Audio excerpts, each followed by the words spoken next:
Hey, friends. Um, I did the video the other day and was talking about my journal process. And sorry, I just want to cut these. These are bothering me as I'm sitting here talking. My journal process. And so, what I realized was number one, I flew through those very quickly when I was showing you pictures. And I've done a couple other little additional things here in the journal that I would like to show and share. So I'm going to go back and I'm going to go a little slower and show you guys. Sorry, my nose is running and Maui's at my feet now. And you may hear in a minute the washer go off. I'm washing things and hello Maui, you want to be on camera? Okay, I don't know if they'll see. I'm sure they will. Hello, thank you. Thank you for making an appearance. Daddy loves you too. Yes, I do. Yes, I love you too. Look back at you. Gonna look back at the camera? No, you're gonna turn your back to the camera. You're breaking all of the rules, Maui. Love you, baby. Go lay down. Big good girl. Oh, thank you.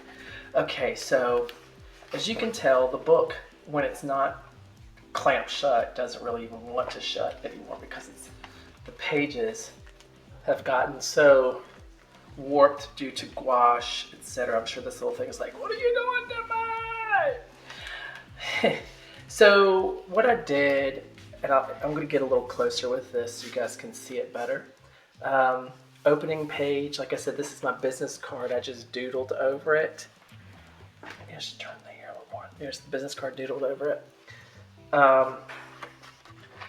And so I played with color pencil. This is actually a sketch by Mr. Springer from Longwood College / University now. This is a piece that actually hangs it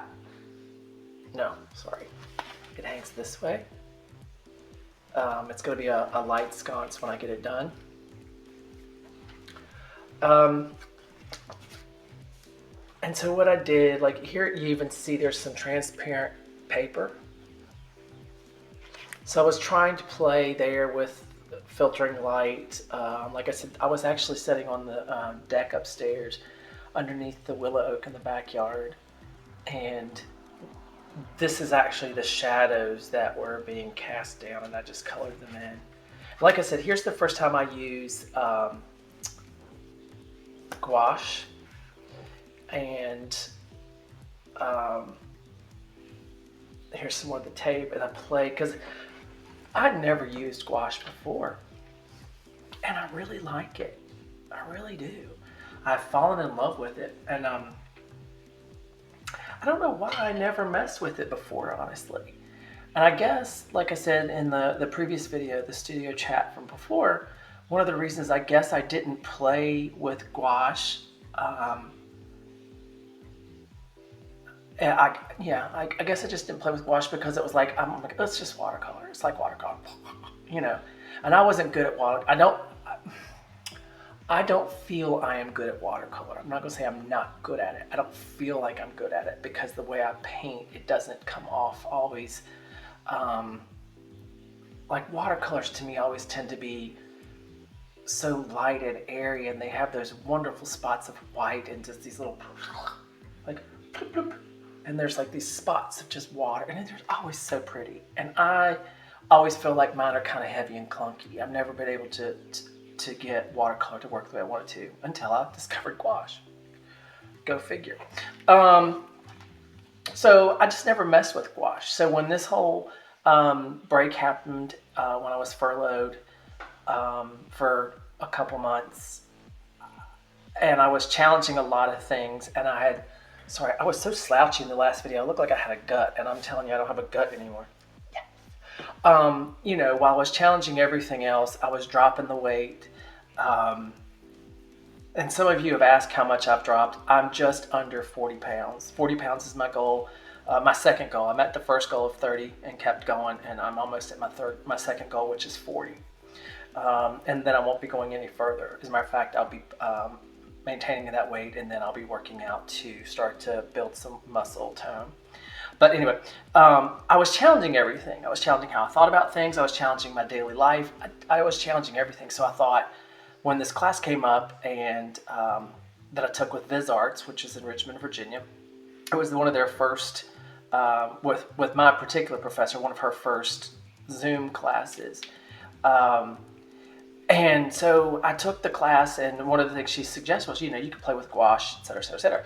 And I was like, when I went ahead and ordered the kit, which we looked at in the last video. If you didn't see that, go back to the studio chat from before. It was like this past week. Hemi is the one I have. I have the 2 sets. Like I said, I still haven't opened the other one. It's not like these videos are that far apart, trust me. But so what I did was I just started playing with gouache. And like here, I kept talking about my dream. And this page has come up. Hold on. That's going to drive me crazy. So I'm just going to fix it right here. Got my Yoo-Hoo Blue stick. I haven't used these since college, and it was so much fun to find them and be like, yay, you. The ones we used to have were only white. They didn't have the color, like the blue or the purple, let you know when it's dry, or where you put it. But anyway, ping, ping, ping, ping. That part hasn't changed about me. But see here, I'll give you a little close-up. So that's actually my handwriting, like I said, and I had it put into a website, and then it saved it for my computer. And you can, the website is fontifier.com, FONTIFER.com. You print out a sheet, you fill it out, you scan it into your computer, and then you send them that, and they provide you with a font files for your computer. Now, I think it was maybe, I want to say between $6 and $9 or something like that. It wasn't much, but it's a lot of fun. I have 2 versions. I have 2 versions of my handwriting I put in there. And like I showed you last time, this is the Maui one that I did. This is where I really played with just gouache. I just wanted to play. And unfortunately, what happened was for this one, I blotted it dry, so it took some color away, and I really hated that. But I added some dark lines in, and I had fun with it. And then once again here, this is the end of the dream, but that's my tree in Maui. But that was me playing with gouache again and just seeing what it would do. And hopefully you can see there that wonderful velvety texture it gives you. It's just sexy. I love it. I just really love it. And here's another one where the texture, you really didn't get to see this side of the page the other day when I showed this. I'm going to put it here, and then I'll put it a little closer. That leaf color and that texture, ugh, love, love, love. Some of you would ask about what was inside here. I just did some of these, and I did a little sketch, and this is actually my great-grandmother. This is her right here, Nancy Jane Daniels Reed. But here she is with her family. And so I took this photo, well, I took the print. This is actually just on paper. Put that in there because I thought since it's about a family tree, like we talked about in the last video. I need to explain this image, I think. So part of my tree dream was that I was up in the tree and there were these people with me, and I couldn't see them in the tree. And one of the things they said were the cows must be getting in the water because the water started rising in this dream. And so this is what this represented because I was kind of up in the tree and everything. But then I found this photo in one of my grandmother's albums, and it's actually people going into the river to be baptized. And I thought, what an interesting tie-in that there were the cows getting in the water, but yet here are the people being baptized in the water. So that's what I did there, and I played, and I extended the photo out. I don't know if you can see that very well, but that's color pencil on the gouache. That's the one thing about gouache, when you put it down, you can color over it. It's so much fun. And once again, here's where I played with gouache, and then I just used marker here and went over it. So that was a lot of fun. It's just a poem I found. Beneath your leafy branches full and broad, I stand with face uplifted, for my heart is truly awed by everything you do and all you are, for I am certain you are truly a superstar. So it's about a tree. But this is the one I told you that I printed on vellum, and the printer started screwing it up, and I loved it after I got it. I was like, yes, yes, yes, yes, yes. Oh, this is that simple tag. And what this was, um, it's just a, where did I put those tags? They're around here somewhere. Oh, here, what's that? Where'd they go? They were here. Oh, there they are. They're hiding behind the wash set. So there were these little tags that I got, like at a scrapbook store. It might have even been Hobby Lobby or Michael's. I don't know. It was somewhere, maybe when I lived in Roanoke. But and so what I did, I just squashed this little visual over it, like the light dappling through the leaves on the tree onto a side of a house. I've always been enamored by that too, how the light looks as it falls through and what shapes it creates and how it's so romantic. But this picture, some of you had asked me about, this is actually 4 of the same photo. That was the original photo here. It was taken while we were in Maui. We were, was that when we went? We were up in the woods. Oh God, I can't remember what the name of that trail was. But it was in the upcountry, in the Makawao Kula area of Maui. But anyway, so I replicated it 4 times, and then I took this wire through. And the reason for the wire is because the wire here was used on the sconce piece that I showed you at the beginning. And that was at a suggestion of somebody in the class. Then here's the rings starting in. Same situation here with visuals, and I have some stuff coming up, so I'm gonna tack that down while I'm sitting here because it's gonna annoy me. Can't be having this stuff come up. This is my journal. So this is what's cool about this. So there's kind of this street rough image back here. Oh gee, any crickets. Hold on. Okay, little edit. So this image in the background is more like a street image, and this image is from Maui as well. These leaves, another one of these craft store finds I've had for a while. The wire is back. This is actually a photo of my great aunt Mimi. She was from Trieste, Italy, and so it says fragile here, but it says alto, which means up.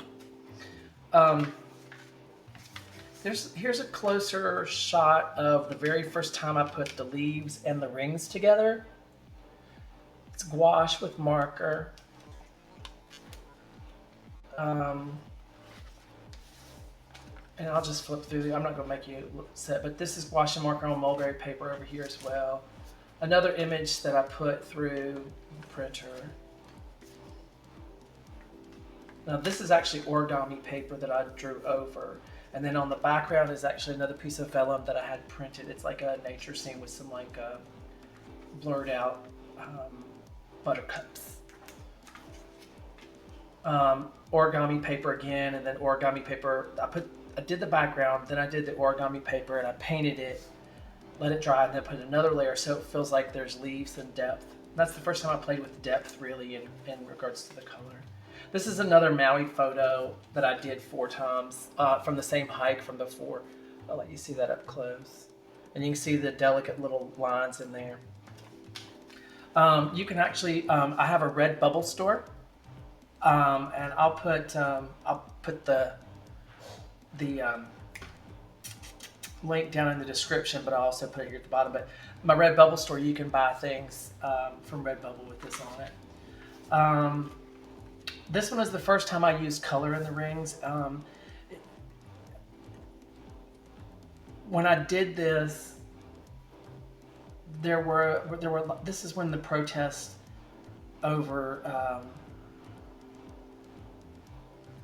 Black Lives Matter was going on, Mr. Floyd's death. And although his death wasn't bloody, it was still an uncalled for death, and it made me think about all the people who have died at the hands of police unjustly. You know, remember that guy that got shot in the car with his girlfriend? I think it was his wife or his girlfriend. I can't remember, their kid. I mean, it's just sad.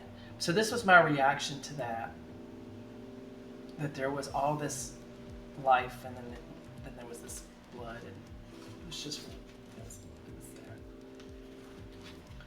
I can't imagine. I have friends of color, obviously, and I'm married to someone of color, but I cannot imagine on a daily basis worrying about my life in that way. I mean, I worry about my life, don't get me wrong, and I worry about my safety. But when I see a policeman, I don't think they're going to shoot me, and I don't see, like if the cop says, "Hey, I want to see your driver's license," I don't fear that something's going to happen. I don't live that way because of the color of my skin. I've had certain privilege, I guess, in that way. So it's a really complicated subject. But like I said, I have friends of color, and I'm married to a person of color. And I have been in situations where my friend Gus, that I told you about in the last video, and in my other videos as well, we went into a store when we were in college at the same time, walked in talking, friends. And he would go look at something, and I would go look at something, and they would follow him through the store. They wouldn't follow me. And it was really disheartening to watch that. It didn't happen just once. It happened on multiple occasions. And that's when my eyes were really open to some of the injustice. And it's just sad. Here's another one I did with color, and I actually used, and I showed this a little bit, the paper. I really like the color that I achieved here with the gouache and the leaves. It's the first time I used a pattern on the leaf, which is kind of fun. I think I'm probably going to go find some more fun papers to play with, but I'm not really sure. And this is another one. This one was really cool. This one is my dream printed on vellum again, and I ripped it up. And then this marker with colored pencil over top. But I love the way it kind of swirls and does this water thing without me making it water. It's really pretty. I like it. Now when I did this one the other day, it just had the yellow leaf. So I added this little book. It's a really simple, easy fold. And maybe in my next video, I'll show you guys how to make those. They're great, they're fun. You can put two of them together and make a smaller book. It's really cool. Easy to do, especially if you're into origami. But what's great about it was I did this all in black and white, and then I played and just drew more of these on this paper, and I'll get it close. And then there's the yellow leaf. But it's really fun because it's like this, it's got this Asian writing on it, and I love the colors I used there. And then bam, that pop of yellow. It's just great. And then this is the one I started last night. So here it is again. I'm building on the theme from before. This one is not done. This one's, as a matter of fact, I sat down here to do this, and I thought, I'm making a video. This is my dream again, ripped up, part of the dream. This is mulberry paper, and then this is another paper. It has like a fleck of glitter. I think you can probably see that if I move it a little bit. I shouldn't say glitter. It's not really glitter. It's foil. That's a better word, because glitter is the herpes of the craft world. But there's this, and so gouached over this stuff. It was already gouached, and I gouached over to get the background. And then I'm gonna draw on top of this and probably do circles on top of it, maybe two, or maybe not. I may just leave this one clean and let it just be floating over my words. But I really wanted to show you guys those so you can kind of see how the journal is coming together. And like I said, I've bought multiple other journals to take with me on trips. I bet you can't guess I'm going to be going to Savannah. I said that twice in that last damn video. I was like, going to Savannah. When we go to Savannah. When we go to Savannah. Can you tell I'm excited I'm going to Savannah? Savannah, for you guys who do know me or don't know me. Yeah. Well, I might just say, for you folks who are watching, Savannah is like the East Coast Maui for me. Maui has a very special place in my heart. Yes, my dog is named Maui, but I didn't name her that. That's a whole other story. Maybe we'll talk about rescuing pits and such. But Maui has a very special place in my heart. And that's where the tree also ties. There's another tree. The tree dream is not about the tree in Maui, but oddly enough, the tree in Maui is very similar to the tree in my dream. Yeah. But Maui holds a very special spot in my heart, especially the I'au Valley. My husband and I were married on the side of Haleakala, which is the crater that built Maui, the volcano crater that built Maui. Well, it's not the volcano crater. The volcano that built Maui is called Haleakala. What's left of it, the crater, is we were married on the side of that, just above the Ali'i Kula lavender farm in Kula. I have friends who live in Kula and some down in Kihei. But it's just such a special spot for me. So, yeah, so Maui's a special spot, and it's rejuvenating for me. I've been 4 times. 4? Is that right? What, did I go 3 by myself, or did I go only 3 times total? No, I think I've been 4 times. I can't remember. I've been multiple times, let's just say that. And the last time we went, which was in 2017, was when Renee and I got married. But so it's a special spot. And so obviously there are times financially that you can't go on these extravagant trips. Luckily we have friends who live there and we can stay with them. However, it still requires some cost on plane tickets and it can get a little hot. So Savannah is only a 5-hour drive from here. So Savannah's kind of my East Coast Maui. It rejuvenates me. There's something about the city of Savannah that just feeds my soul. I think it's the art and the music and the people and the city itself with all the Spanish moss and just its history. It doesn't try to hide its history. It doesn't try to sweep it up and make things look pretty. It is Savannah. And I think that's what I really like about Savannah. So we are planning a trip back to Savannah, and I'm really excited about that. And I'll be taking my journals, like I said, twice in the last video and probably a gazillion times in this video now. But I just wanted to share that with you because what I found out with these journals is it gives me a moment to kind of almost go into a meditative state and really work through some mental stuff, or just kind of escape and just be in a place. And so I think, especially during these times, and what I found while I was on break, that we all need to find something that really speaks to our heart, feeds and nourishes our souls, and makes us feel human. Because I think a lot of times what happens is we forget, because we get in the grind of going to work, coming home, having dinner, going to sleep, we're just like, we forget that we're human. And we have needs beyond financial, and we have needs that really only we can fulfill for ourselves. Like mine is this creative moment. Nobody can fulfill this for me. I have to sit here and I have to work. And luckily I discovered that during the break. And it has changed my outlook on a lot of stuff. I